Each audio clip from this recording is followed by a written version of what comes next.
le ngai thla tu te in zawa in che bai le vek ule kan story ngai thla lai Beiseina Thar ti thon thu kha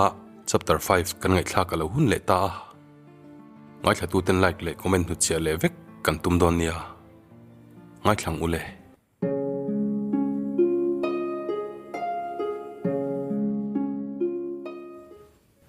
vengin nei la kher mai nom ti lo me zet hian chu nu la chuan ati chuak hal rewa kartuk verdar thalang chu tin hiamin pon lam latak chu mel wang wanga ate na zira ning chu chol muna tangte zo tlang tangte chuan ala em lo kalau ti khawa kamit sirin ka en ring nine voi khatte po kalamaron hoilawa amel ngai bak chu mel lo reng kan thleng don to em ka hona hla don te ni o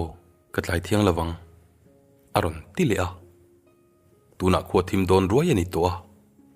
a hole na lam tur ngai tuin naril ru lo ha le ani ti ka hrechi kan thleng trepang ka ti muta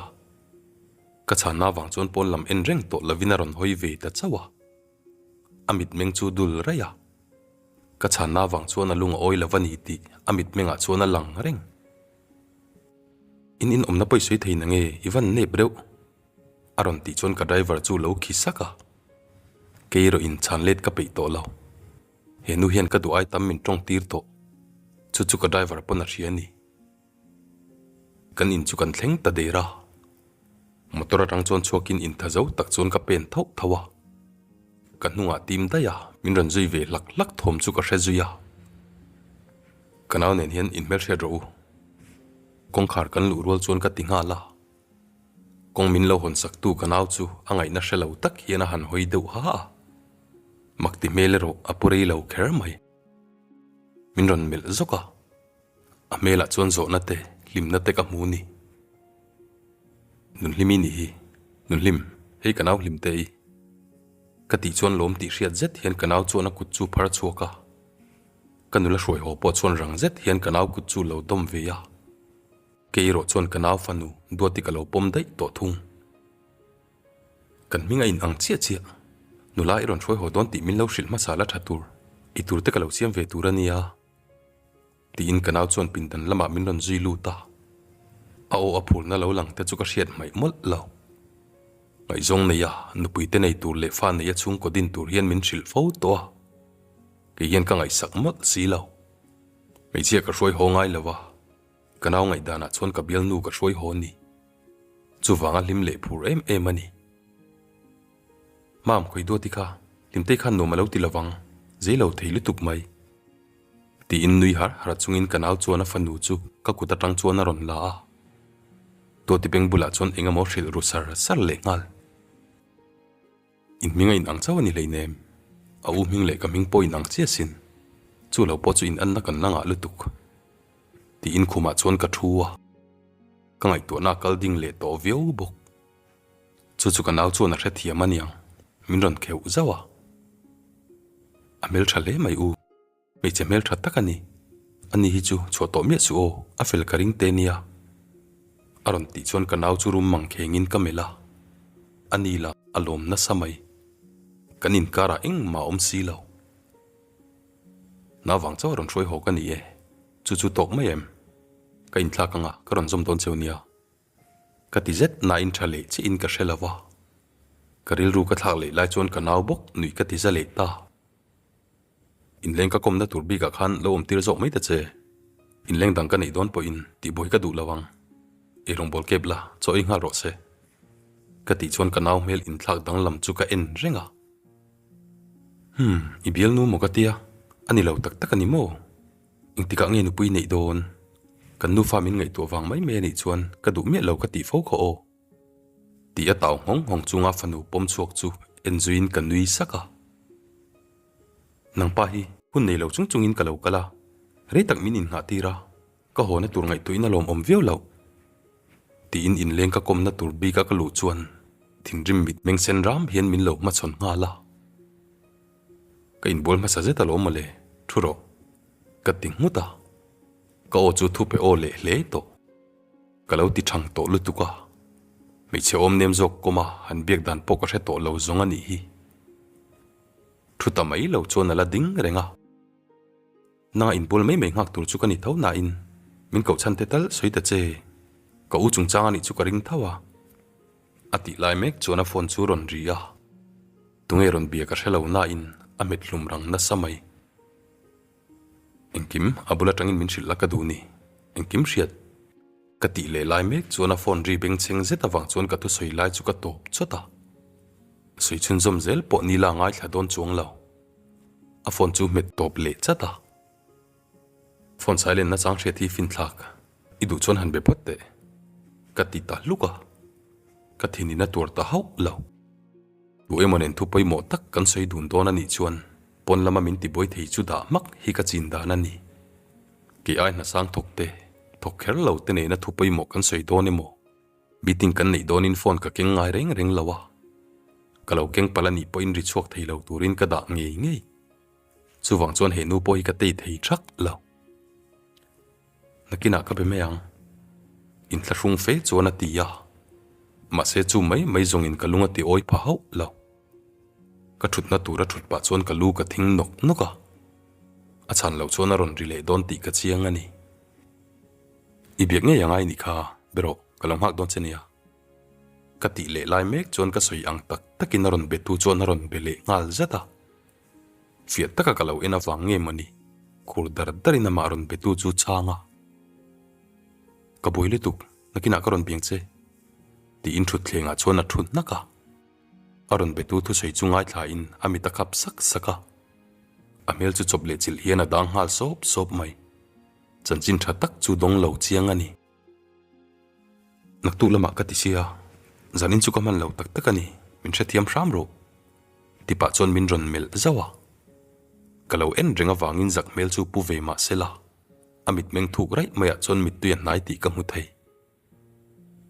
zanin chu min tha thiam ram la ka van du em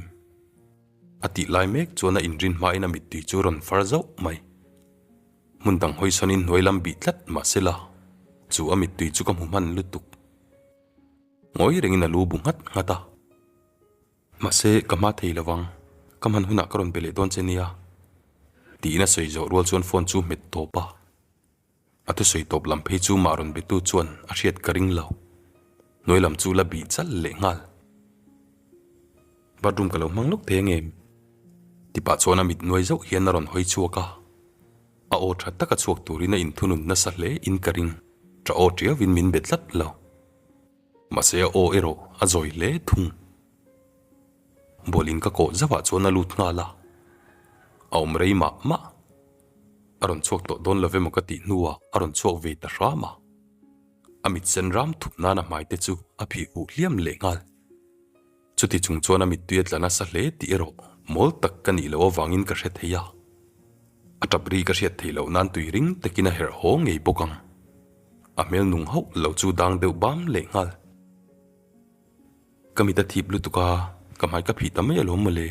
krevia wang aron tile sar sara kanawin thingpui aron da to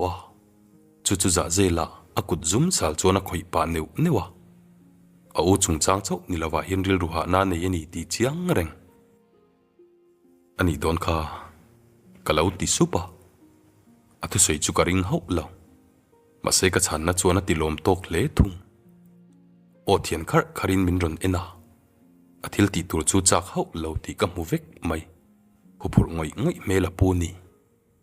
kana wangin misual tak tak le boro tak tak te kalau ma chon to chung kama chon to ho chu chiar sen pon ni to lawang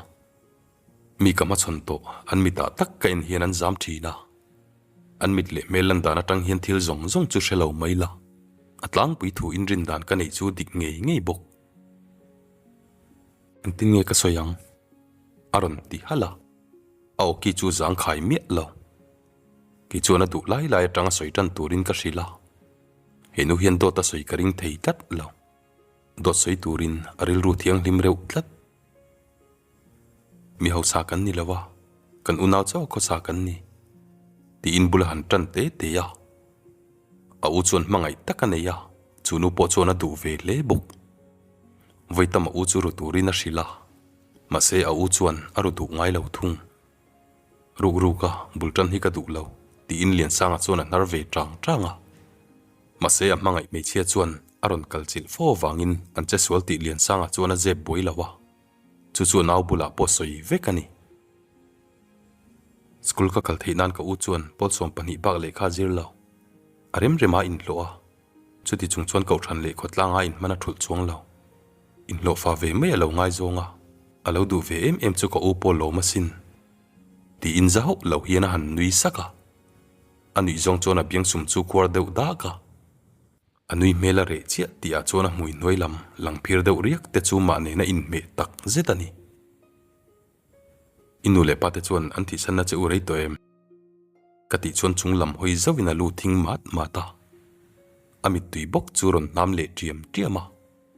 afar ma ina kut chona mai chu an hup ngal chata reilave a rei ve to thau mai pol som ka zir lain ka u chu pol som pani ni thunga kum sari lai lo ting ve trep to ni chu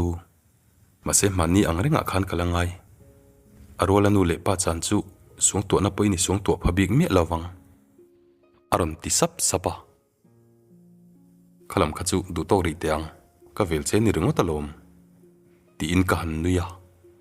kanui mel chuan nun limit chu tlem chuan ati zia om ve deuh nge ni mitui kara ron nui sen sena leimin chua khum te ngot le ngal inui ve thiamalo kamitui hian ati nui che ni chuan a tha thau mai aron ti rewa nui ngai ho lo tura he nu hian min ngai fo mai hi enge chan po ka shrep love kanui ve fo sia le soizom ro le ti tur dang ilani ya tlai lo em kha ti in kalau changa ti tur dang ani ti ka soi chhuarol chuan a mel chu dang lam le ngal veka a in seru na sa in thoka han la le hala he nu hian ka tu soi towa in chirna tur min siam fo mai tuna po ka in chir tre pani thilpoi tak ka u chuan ati sol ti ka ria lo mut pui lo top se ni turania class ka kala ka u ero anom sam lavin ina om thung rin zuali ron kala ni ome ka u soi dan chuan aron ti chon ka lu ka lo bu ngata in entir turin an chok du na an holam chu zuali thian te in an penga ta chon an che sola ni ome zuali chung ten ron kalta a engki madang lam zauta ni ti in tra chuak si tumru mel hi puwa ka u hian adu lo chunga sol lui ho lawang an lo mu hi la atlai to sia zuali chung ten ron kal bok nen zuali chu tangam talawani nge yang ka u chu pong sol tu a pu ta ni aron ti siam siama thil ni thei chu ni thau mai ma se a chung te hian engwanga pong sola pu tak ngen nia ka hra thiam ho lo mai ka ti chon hlim te chu zalo ti hriat zet hian an nui le a kini mire theite chu tuin nge duang anu hi department pakata director ania apa hi sumdong lian takani pok ka u in ti sola nei chun chu rin zuali mangai ti chau hi ni ti in ril runa ti hriat tak hian a in dom kun nga ya adu wangin a che sol ti na ni mai kan du wang ni lo hian kan in phal mai mai bik lo ti hi ka chianga sin an pu na hi do tani kumthling lo pon sola pu ni na hi dot vekani mi do he takan ni atimol mola rin zuali hi kumthling lo ani meu sia kalau ti chuan kum chu thling khopang do tan soi mai mai ni mai che te hian kan din mun thato tak hi dik lo takin kan mang mai mai kum thling lo pong sol tu chung thupik dan tur chu isha thiam mai em ti pa chon min ron ena kum thling ani ti chu eng tin ngai hria ta kalau ti thunga ka chui ve na salom a school local to na te tangin ka chuya aron ti lea ani le chu chu isoi lovem nia kalau ti chuan kan ukil po ka shila ti ina top chata amita chuan beidon na hlirani alang le to ni in ukil chuan mala lo mia kalau ti lea la e ma se ne na chu mi ho sa le thil ti theite ta chawani ti in min lo chang le a chuan ani le zanina tunge mui tuma kati chuan ka zo na te dei chuan ati chi ai mel hle ya abe sei lo takani wang chuan tong mai tur po hrelo nak tu ka poi mu thei tho sia kati zom le a kami mal nun chu ka ta ni e kapu aron ti khawa mase kali du lo view sin lom ni kalau ti le a kakal nge ngai jok ti in min lo chang le a zan ko in thu zo du ta chaila kalau ti chuan chu zong ka thei lawang aron ti le a engwangin ka tan puina iron ngen sia ti in kalau zot le a nang po hi mi sual takin nge yang khau kil ang che khai ni in vai hian in ang vek thumun vekin ni aron ti bora tu kil mo tu mo ka na kalau ti chuan ka kal don hun ka khoral mai me ni ti pa chuan tho mai atuma kal ro ka ti ma chuan kal thei lawang ti pa chuan ka pot her no ka du ain ka pot na ma asam te chu leng suo thei hialani min tharo ati thata ka thu yo ye thu niang chu ka ti ngut thunga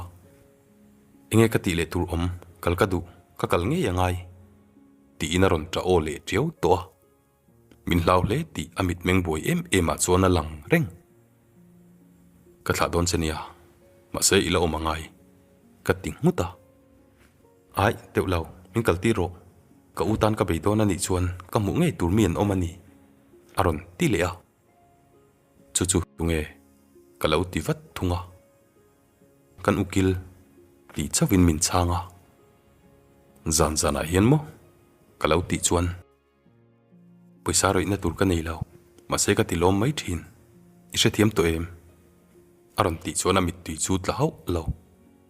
ma se she oma ti chiang reng re thei paise hi se thiam phave lawang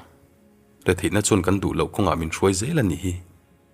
aron ti chuan ka thin lung chu chun angina na a kan khovel trop zet hi a top le zol na ka hre thar le ta ka ma ding mek mei chia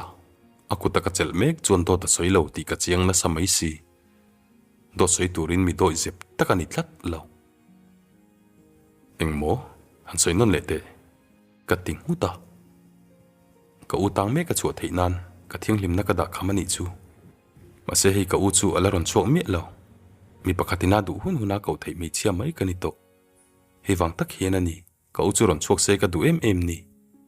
aron ti chuai raya avaten omve pon la ikal thei lawani ti soiro ka ting huta ka utan ka mamo silom aron ti chuan i utani mamo nge nangma hian ni mamo jok ka lo ting hut thunga min mut pui chon paisa choi lovin ka roi thei kanin mamo ton ani chu ti in min lo chang le a chu mei chia chu huai sen ka ti ke hian dem thei ka ni lo in zuar thi na ni wang matin ka ten phal lo kovel ma chon har sat zia chu ka lo hre to a min tran pui thei tu kan zong ruai ani kha chu pa bula choni kal lawang ka tan pui che min di la tan pui che ka tum me ka pui du chon zan ina hian ni kal lawang ka ti chuan hnial ka du lo ti hre chiang khopang ka kut chula thla in kong khar chu kok zawa choyan pe tong kan ayanga heta hini riakang ka in hi chu sana ni vai chuan kala katang hin tan puina be sei sung che kalau ti nguta vo na le bok mo ti pa chuan min en ha a thu pe kani jok zom ngai chi ka ti chuan a phun ri sap chu ka hriat theilo na turin kong khar chu ka khar ta ya min ron ji don ti ka chiang in leng kan nei don ti hriat nan kong khar chu ron ri kau kawa kanin leng te chon turin kanau chu tho ngal vara keile nun limi ero in bemia lavin choi do kan kil ran thunga kanin chung bo rok chu jang khai mi lo rimai mai ro se zanin hian in leng tu ma ka du love ka ting muta kanau ke pen mek po chu top ve chata kanau ngi po in kanin chung bo ruak a chan hriat mi sila vari set chu ning ti hriat reng tu imoron kal tur chu kan harangot thei lawang kong khar chu ka hong sim ange do ti en pa ka du sim ma ti in ka ma thu nun liminen chon min mel ton zaka nun limi chu hoi chuak mi lo kun chalina ma in chop cho chu ei miela ki ma min mu tu turan ni chon ron nu tir su kom ti so yang che ka ti le nguta nun limi chon har sa ti zet hiana choi te chu lema he nu mak le em na chu ka mu bel le ta ni mai hian ka ria lung nur zet ni si kun chal bok nuk ul treu thil ei tui lo ti hriat ngoi noi lam bi ngar chungin ama ei tur ta chu ei mial thei chu ni lim har sa le ma se ei lui tang tho nia mei che dang lam tak chu ni lo sela ai ho lawang ka hriat mei che te hi chuan mi tui tla chung le rel ru na tak chungin chon ei thei ngai ho lo ka far nu ngei po hian ti taw chung le thin rim tan chung hian eng thil ma ei ngai thlat lo mam i tim dai hian kanau chuan ron tia kanau chuan ka thu poisa mia lovin kan in leng tur chu aron throi lut ti ka hремai dokana kut da ngat chungin kanau tim dai min lo en tu chu ka mel chho ru na lung oi lo zetin mit ko ka ti chuar tap bok tuma ka du lo ka ti khan ka hrasia ka ti chuan kanau chuan min chang mia lo hian nun limi chu han mel zawa a u thu an yel ta chu poi ti na nei lo mela pu ni chu tiang mel chu kalaka pungai lawa ka thu zom lo ngai hek lo kein ka du thlat chi lom nawa ka lo len phal lo ma lamo ka lo leng thawang in ron chuan hu hian ron len poi tum reng lo nang hi lo in ti vein i lo in tilal veo ania nge ti in kanau nung lama tang chuan oron chuaka nui sanga min ron pan tu ka mu chuan ka ding chuak ngal hlui mai min ron tlo du lo hi kala na te ni o ka thini tirim tak zetani aron tile ngal bora nang te chu phale ka u khai ni tlata te lol che chuan choi vero o ka ti chuan unau te chu ron kal hna in min ko chu ka choi to thu sei ma sela dokan kil turin thun na rem chang chu pot chuak ve ngal thawa min ron tlo du silawa ka lokal mai lo te chuan nai zom to kan lo bi sei ve em chia min hre du telawani hi kan lo ti mai ti pa chuan min ron ngok le zawa ka in thiam lo kherasin an chung ko hi tlo ma saber tur kan isia kanin komna pindana khan lo valu dro karan zom don chenia ka ti chon nun limi chu thau thara ngoi renga kala tum ti ka mu chon ka ko ding hala kanin leng nei rem changa mangin kalbo tum ti hriat reng pon vela kalo voi khothong mai meng chu kalo ti deu aron ti chuan a thu sei chu ka pom sak hau lo ti kamit menga tang chuan a hrathiam nge yang a mui chu ti por tiara a hriat tok lek chuan a phun sap le ngal ti lui na manga kan lui du lo chuan pintana lo vom ro ka ti chuan pindan lampan chuan zoi te in a kala heta ai chuan ukil soi anga chu du le zok ti ka hria kanin bek dan hrathiam lo takin kanau le unau te chuan min mel na samai mam itilawani kha tikhan bek turani leinem kanau chuan ati laka atu sei pompui ti hriat takhian unau teila abung ngata mi chia te hin lo tang rual thei le ani hi katiril ru hial ani thu pek kha deuh mi pa hi kaning thei te ni o ibel nu mi a tikha chuan atlan san watang che unau te chuan aron ti le a kanau chuan alo pompui le pekang chu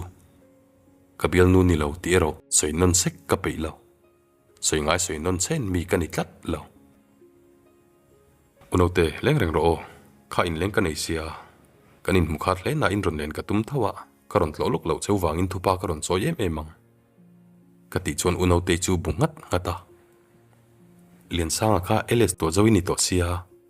a ka pa khana thi ma khan thil soye neya ilaka do ta soye wangina in thiam thei ngang lawani aron ti chon thathiam lo tak chungin unote chu ka ena ani ero nui sang thung kapa khan dot soima seitan vekani dot kha soi lo sela chon tuna ls tro zo hi mizoram hian a shelawang lian sanga mi beidong chau kha kan hri ang ti in min han nui le sanga kana po moi takhian a nui sang buk eng thu mo enge ka thathiam ta ho lo mai dot kala ka soi om reng reng po ka lo shelo ti in ka ngai tuang yel po in eng dot ma kala ka soi ka shelo tak mewani mi thato minun tha el tiang khani si afa pa sun tong khana in soya kha afa pa soi kha kanu tra ni lo amonu zirnei chun zom na kha kanu tra nu puya ni leinem aron ti chuan kamit ko ka san ak aka panun puya khan eng wanga dot min shil nge ka thathiam pa ho lo kapa in fa pa ang maya ngai ro ni thunga anni kha pa fa chi chen ni thian pa kapten van lim pui fa pa ni na chungin ke ngei po in pian pui u naw ang chi in ke en renga ka pa pon a thi kha tur em masin aron ti chon kalu ka bung ngata Nutei te kianga khan rei tok tak ka cheinga ram lo pui chung chang an soi ngai mi lawani kha khatia fa pa sun to nia in soi khan makkati thu ka soi chuak hial renga dot ni ma se ke ma chona thar tu man ruwa that takani kha kapa kha in thiam thei ngai lo khati khera nang ma chau che kha poiti chang nga sin chuwang chona thi ma lukin ngai dam dil sak tur chain min cha aron tile a dot in shil ro rawa puya soi lo ber ome kha tu khan ke hi min chau ni lo sela chuan khoi kom kara emo ka thi dai tong ani lo point ke hian tul thatin kadam chung tan ina ka mang ti ka chiang ani in mading tur point ko om to lawang ti in ka lo changa ni e khati hun lai khan tul tha cha khopin kanun kha be donga poisak ka nei lawa nun phung pa ngai ka lo ve ka ni kha min kai har tu chu dot po lo ni mai theye mase panun pia mela khan do da soilo thi na chu tuara ati sen zom ni ho lo chu asun tak mewani kha kha tu min shila wang khan voi tam lom tu soi kan pa kalom reng fawang khati khopa min mangai tu khan afa pang mai na sun ti ka chiang ani amangai ema ki po min mangai ani kalau ti supa kapa tharau chu ha dam hoi don ani chu ti in ka dara beng tak thaka mana uno te kha lan ni reng chuan i thian nu min mel thiat tir lo kha chu ka vui le ni ka u ka mumia lo po mak ka ti aron ti le a ram lo pu thian nu kha ka u ti in uno te hian a kawani in va makeo nun limi ni kha nak tu garon thlingang ti in ka lo changa nun limi kha in lengkom na huna ka om tir ti ka lo hrele to lo reng ani kha ka va po vat lo ani chona kal chuak ru dei nge yang uno te chu leng reng tur le a ho do na ka thlang ti soin kan in leng du om na lama chon ka kal nga la ka va phei chon tu emo hi lo bia ami biak mek chu tu nge ni ti zo ka ngai ho lo sanin chu min thethiam ram ro koron kal thei talawani atimol mola min nung chon zo ina thungui lapa chu pindana chona ma chawina omlo ti lam reng ngai tu lo au kilbula chona kal thei lo tur thu poiti takina soi me kani kom na chu ka soi thei lawang ishe don chuang lo ati lai mek chona nung lama tang chuan phone chu ka lak sak lopa aphuna sakhera sin ading chuak ngal zoka a phone ka lo keng reng to ti mu ve chia karin ai dai nung chang moi shelo ka phone khamin pero aron ti chon ka hum nget sau sawa alak theilo turin ka ban chu chung lama sang takin ka phar chawa lak sak min tum na samai idu chon lak han tum ta che I thei phota thule ka ti chon ka dara akut king ni chona uaya mase ka ding khong tlat si ati ngai na shelo tin rim box si mai sen tan hian thu thlenga chona thun noka itan puina ka dila wang hian du tu in ka thil nei min lak sak thei ti na ni lo min pero aron ti chon ka kutla thla in hnung lama ka da ka officer on kal sp mu tum lui thlat kha ni le to kha pa kha beshi lo la ka du wang mai ani ikal don chung lawa iril ru boi mai me ni ithil nei eng ma ke hian ka lak sak lawang che ka ti chon oi lo ti hriat tak hian a mui sen no tak chu ti por tiara min lak sak tan der to chu ni hi ingwanga heta hin min lom ti rangi ni I hriat duang zong ka hril vek to che engei la du cheule aron ti bak le lara a phone chu lo silent to na in ari ni ti hriat theina tur chona ngor dar tho I mangai na ron be che ni ka ti rol chon thok la hok chungin min ron bo ka kuta phone chu min ron chu thale a ma se ya du tak a phone chu kuta le ta chuang lo pick up flexu I khoi ve tur ani lo ka ta ni kha ti tur chungin ko o ma ron chu ma engei ka hriat po ka hrelo phone chu chan ka chak tlatani nung chang moi ani lo ti hre chungin ron be tu o chu ka hredu tlatani khongain hi chu ke ma mi mal nu na ni ti amin ngen na chu ka za zo lawa ka duang chon ka kala an chia tin reng min lo chungin ke per dat data poiti em hian a ban phang lawa a phone chu mel khara karon biak na chei ti top ngam ve lamo iwa hoi sen to reu ve kama mo hun cha chon khum min trom pui tur ani ka ti che kha le lama mi chuan naron ti khur khura phone chu ringin ka da nun limit in rim na chu zak meli naron thlak dang lam ngal vek bok min chang ta che ka phur viawania mel tha iom na soi ro le ka thin tirim chung cheo ka thini ti rim chuan a poi khopang ka ti kha ti khur khur tu o chu tim dai hian a ngai thla min lo hroi thei don te chuan ani mai alom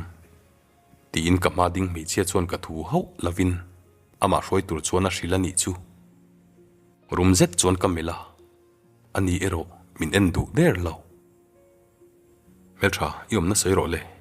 zan khoin ka kiangai omang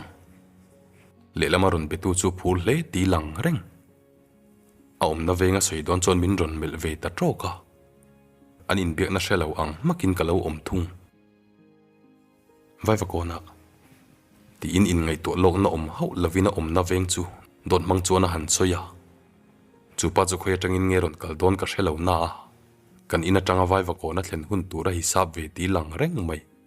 fing reu lutuk thianpa iron kal boy ngai lawang a chan po nula hian azui don lo wang che ni ka ti ve ta hroya eng wanga in ro nge ka ni ka shelo ma se he ukil ten om tak hian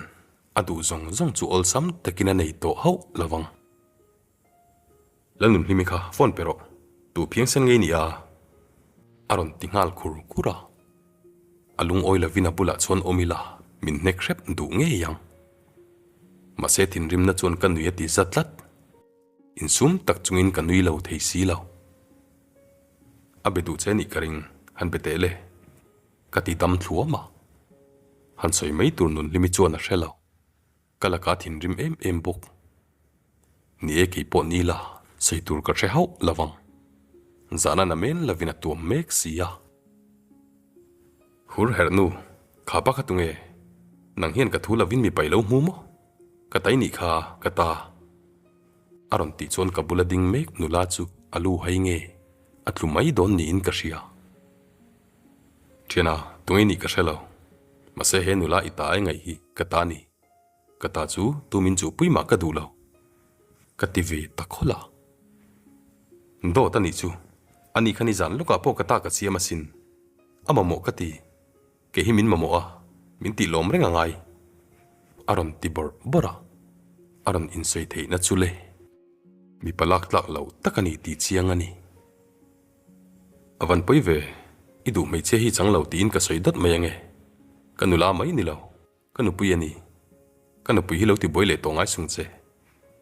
kalau ti le a chu thu ka soya wang chon nun limi chu makti mela pule to lo rap thak ti mela ni putni kanu pui ya ka mei khamo mi hur nu khamo tham lo tak chon chu pa chon aron ti ya i tong kam kha phim ku ro ani lo choni tong kami tha da wangin ka thin rimi tong bol lo dange ka ti ve ta ro ka ani chon in neina tak tak ani nge ni lo ka fi nge don ti lo hriang che aron ti le a idu chui fiat theyang iron bele ni chon vona ni lo thil ti in ka ti tur ka mu ti rang che ti in phone chu ka met top maka nun limi chu nung lama tol son ngal dora dem mel putak hian min mel rala ti khan ti lo top turini aron ti hala ka ti tur dik takani kalau ti ol sam maya eng mai she thiam lawani tinge min tir mai lo ka chunga thleng te hi ka pom thiam to sin ni lo ka chan to ka hian lung oi tan ka zir to sin aron ti le a kha pa khana vo che ni kalau ti sup thunga vo po ka ngai to hleinem in nei na om lo top hi hre chuak thuayang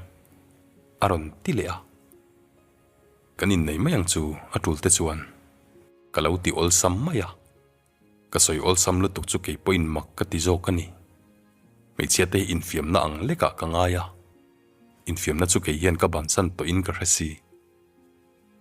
ka din hun rem changa la tur bok mo atha veke ma se ka nei ho lawang che aron ti chuan vot rei yan ka mela min pu na chu soi tlang dot lo ma sela min pu che tak zet mit meng sen ram chuan min mel kiawa kan la hriang chu zani nei ria na tur kana wina siam sakang chenga tlan choi tu mani chuan ke ai solan om lawang kalau ti nguta ka tu sei chu ka ti tak zetani ti hre thiam lo rual ani lo ai ni her tam maka riana dil che ka tum renga ka riana turi ti kholo vexia riana min pek chui phu velom aron ti rewa henu hian min chau ar renga ka thina tirim tak zet donin ka ria ka in thunun theilo tre pani idu te choni kal theilom ka mi hring laka tang khan chan chu che ka tum mai ani idu le kal ta che kal ro ka ti chuana thut na chuana thuwa ain ngai tu na samai atutlu na angin omro se thili ti kholo vek tolom atopa kal turin min tilea ka kal lawang heta hian kariak don kal taringo tila ka u khes kai hong le don si lawanga aron tilea keima arin na ngatlat mei chia khani le to lo keima ang bukina che vela mishing om chu ring zo lo mel hi puwa aril ru le taksa in eng ang chi anat nange alo tor to ka shelo mase ka naw ain nat na tur hnem jok ti ero ka ria itu thule in nei lam kha chu thei hil magang che ka ti chon min chang to ho lawa engma soi lavin ke point ka chua san ngal deya ka naw kuta ari na tur vel chu ka da ki chon uno te ka thla san dai thung ina ka le chon in chu lo re thiap to mi khol pin dan ti chau lo chu eng om to lo ta chon nun limi riak ti ka shemai vati boile po tulin ka shelo ka pintana lutin ka in bola ka chau ve deu bok nen kamu chu kamu hil zui mai bok ole khati jong khatun tumatana kan ngai thak theilo ni le ta sela min ngai thak sak tu te in chunga kalom hle mai ale peka min lo ngai thak sak levek donia in zawai in mang tha mut tu hun man nom vek ule